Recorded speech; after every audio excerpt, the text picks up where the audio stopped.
ayuha nabii qul li azwajik wa banatik, alisema waambie wake zako na mabinti zako. Kwa hiyo wewe hapo ulipo hujaonewa. Tukaribishe Mufti Hajra kwa ajili ya kuzungumza nasi sisi wanafunzi na vijana wa Kiislamu ambao tumeweza kuhudhuria katika siku hii ya leo. Mufti Hajra, karibu sana.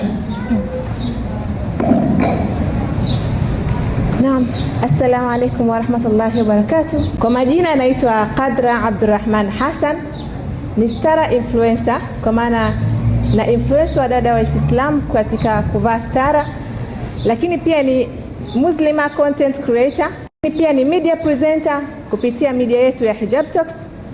Lakini la muhimu zaidi, mimi ni mwalimu wa dini ya Kiislamu.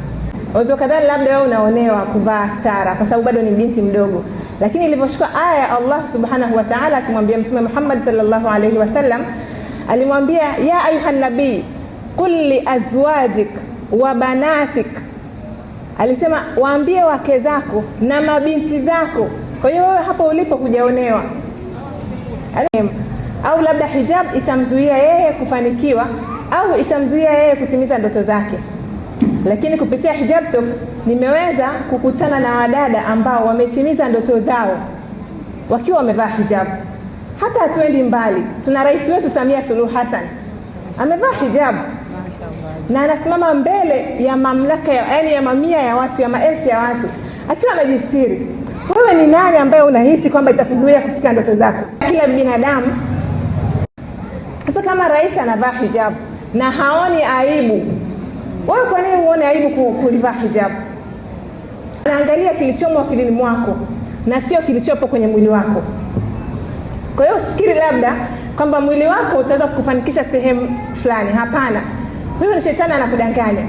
Na wala usidhani kwamba kwa sababu mimi nina mwili mzuri, kilicho kizuri hakijifichi. Yaani wewe kama ni mzuri ni mzuri tu, hata uvae nini.